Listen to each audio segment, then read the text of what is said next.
May 8, 1945. The roads of Bavaria were a river of human misery. The war in Europe had officially ended, but for Maria Kretz, the battle was just beginning. She stood at a crossroads near Munich, clutching a piece of paper that was soft and thin from being folded 1,000 times. It was a letter from a stranger, a soldier who had seen her husband, Stefan, in a prisoner of war camp near the border of France. The distance was 500 miles. Most people in 1945 were staying put. They were hiding in cellars or waiting for the Red Cross to bring them bread. But Maria looked at her boots, which were already worn through to the leather soles, and she started to walk. The transport trucks kicked up dust as they rolled through the gates of the fallen cities, but Maria avoided them. She walked along the edges of the fields, her eyes fixed on the horizon, ignoring the hunger that gnawed at her stomach. She didn't have a map. She didn't have a travel permit.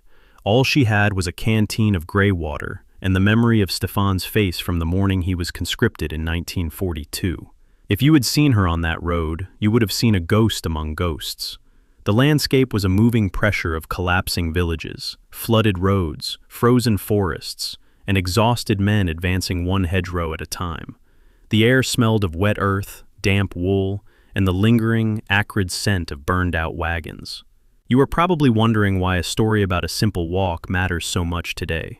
Before we reach the gates of that camp, I need to ask you for a small favor. My mother once told me that stories like this would never find an audience. She said I should focus on something more modern, something more loud. But I believe these moments of human endurance and quiet dignity deserve to be heard. Help me prove her wrong by hitting the subscribe button for Untold Captive Stories right now. Your support ensures that these tales of the human spirit are never lost to time. Now, let us go back to the road. Maria had been married to Stefan for 10 years when the war took him. They had married in Stuttgart on June 12, 1932, in a small church where her dress was cream-colored because white was too expensive. She'd worn flowers in her hair, simple daisies that he had picked himself. He could still remember the exact moment he had seen her walking down the aisle, the way his breath had caught, the way he had thought, "This is the woman I will grow old with." They had shared a bed for 6 years, a life of quiet dreams in Stuttgart, before the first shadows of conflict reached their door. He was a man who knew every part of her. He knew the scar above her right eyebrow from a bicycle accident when she was 9 years old, when her brother was teaching her to ride without hands, and she crashed into a fence post. He knew the way she held her shoulders when she was afraid. And then, he was gone, swallowed by the machinery of a war they never wanted. The separation had happened at Berlin's Anhalter station on September 15, 1938. Stefan had packed 2 suitcases. Everything he owned fit inside them. He had begged her to come with him, seeing the darkness that was coming for Germany, but she had stayed. She hadn't stayed because of pride or patriotism. She stayed because of people like Rachel Hoffman, the Jewish woman who lived in the apartment below theirs, whose daughter Sarah was 9 years old and terrified of the men in brown shirts.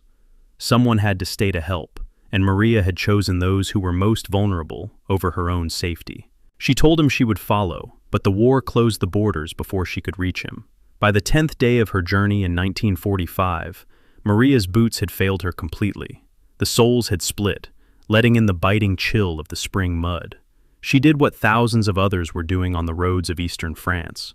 She wrapped her feet in burlap and tied them with bits of twine. Every step was a controlled, deliberate effort against the cold. She moved through the forests, sleeping under trees and eating whatever she could find. A handful of wild berries, a crust of bread traded for a silver button from her coat. She watched the women who stumbled onto the dirt compounds of the refugee centers. Their legs barely held them, their eyes full of 3 years of fear and wondering what came next. She wasn't alone on those roads. She passed groups of men with raised hands and white flags, soldiers who had decided the war was over and were simply trying to find a doorway to call home. Some of them looked at her with pity. Others looked at her with a blank, defeated stare. She didn't stop to talk. She was a woman with a single, sharp purpose. She was looking for a husband who might not even be there. The road was lined with leafless trees and the skeletons of tanks. Sometimes she would find a discarded canteen or a scrap of an American uniform, things that felt like artifacts from another planet. The question this story asks is simple. If the person you loved most in the world looked right at you and didn't recognize you, would you tell them who you are? Maria had to answer that question every morning when she woke up with feet that were bleeding and lungs that burned from the damp air. She was 34 years old, but in the reflection of a rain puddle, she saw a stranger. Her cheeks were hollowed, her hair was cut short and streaked with gray. She looked like a survivor of something worse than war. She looked like someone who had been broken and put back together with rough stitches. By the third week, she reached the SAR region near the German borderlands. The silence here was different. It was the silence of a landscape that had been hollowed out by artillery. She saw an American infantry unit halting at the edge of a narrow road. They were tired, wet, and cold. One of the soldiers, a sergeant with stripes on his sleeve, stepped forward as she approached. He held a clipboard, matching faces to files, reading names that sounded wrong in his American accent. He looked at Maria. He saw the hollowed cheeks and the intensity in her eyes that made his chest tight. Using the few words of English she had learned from the retreating columns, she whispered, "Prisoner of war camp." She showed him the folded paper, the name Stefan Kretz written in fading ink. The sergeant looked at her feet, then at her face. He didn't see an enemy. He saw a woman who had reached the end of her strength. He pointed down the road, past a cluster of stone farm buildings where the recon patrols had reported activity days before. He gave her a single cigarette and a tin of rations, the same food the American soldiers were eating. It was a gesture of restraint and humanity in a world that had forgotten both. What Maria didn't know was that in that very camp, her husband had built a new life. After receiving a telegram in 1943 saying she had died in a Stuttgart bombing, Stefan had eventually moved on. He had married an American woman named Sarah in 1943, a nurse he had met at a base hospital. He had a secret box under his bunk where he kept their old wedding photo from 1932, a betrayal of both his old life and his new one. Part of him had never believed she was dead, and he lived in fear that she might one day walk through a door and prove the telegram wrong. The camp was a grid of wooden barracks and mud, smelling of wood smoke and disinfectant. Thousands of men were behind the wire, sitting in silence or talking in low, defeated voices. Maria stood at the gate for 3 hours. She watched the guards match faces to files, reading names. Baumann, Fischer, Hartmann. She felt a tightness in her chest, a fear that after 500 miles, she would find nothing but a blank space in a ledger. The American voices shouted orders in English she could barely understand. Line up, single file. Then she saw him. He was standing near a fire barrel in the center of the compound, wearing a long coat and his sergeant's stripes, talking to another guard. Stefan looked up as the gate opened. He saw a woman standing in the dirt, her feet wrapped in bloody burlap, her coat 3 sizes too large. For 6 seconds, they just stared at each other. The air between them felt like a physical weight. He looked at her face and saw a stranger, a prisoner with hollowed cheeks and gray hair. He didn't recognize her at first. The 6 years of war and her time in the resistance had changed her face too much. Between 1938 and 1942, Maria had helped 37 Jewish families escape Germany, forging papers and smuggling children, until the Gestapo came for her at 3 in the morning. She had hidden in plain sight, working as a file clerk at the Reich main security office, stealing locations of deportation trains to pass to the underground. She had been through a hell that had aged her decades in just a few years. He looked at her listlessly and read the name on the file, Maria Kretz. He froze. Something flickered in his memory, the shape of her face, the way she held her shoulders. But no, Maria died in Stuttgart in 1943. This woman just had the same name. He cleared his throat and moved to the next person, sending her to Barracks 4. He saw her eyes, and they were full of grief. But he told himself he was imagining it. Maria sat in Barracks 4 on a thin mattress, staring at the wooden slats above her. She realized he had moved on. She saw a young American woman visit him at the camp, Sarah, his new wife, who was 7 months pregnant with a child due in March.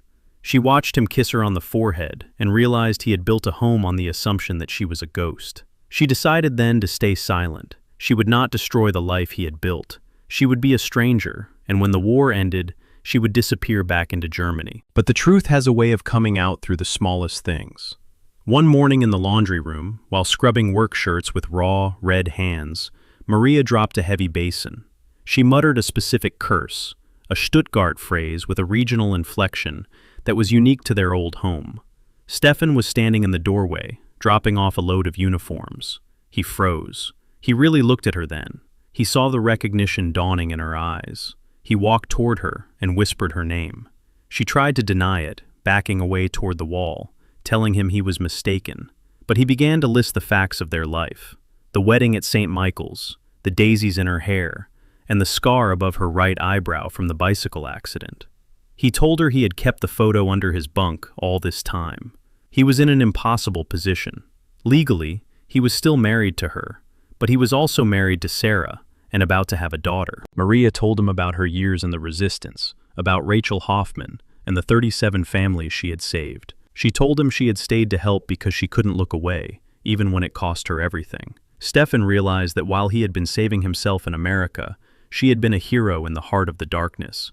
He wanted to fix it, but there was no way to fix a life that had been split in two by 6 years of silence. He requested a transfer to another camp, unable to bear the conflict of interest, but before he left, he documented her resistance work for Allied intelligence. He told the commander the truth, that the prisoner was his wife. He ensured she would be cleared of all collaboration charges and qualified for early release. He told her goodbye on the barracks steps, knowing he had to choose Sarah and his unborn child, but also knowing he would never truly let her go. Stefan returned to his life in America, and in March of 1945, his daughter was born. They named her Elise, after the name Maria had used during her time in the resistance, as a way to honor the woman who had survived. He eventually told Sarah the truth, and though it was a long road of hurt and healing, they stayed together, remarried legally once the divorce from the past was finalized. Maria was repatriated to Germany in June of 1945. She returned to Stuttgart and found her old apartment building still standing, damaged but there. She rebuilt her life, one day at a time, never remarrying and never having children.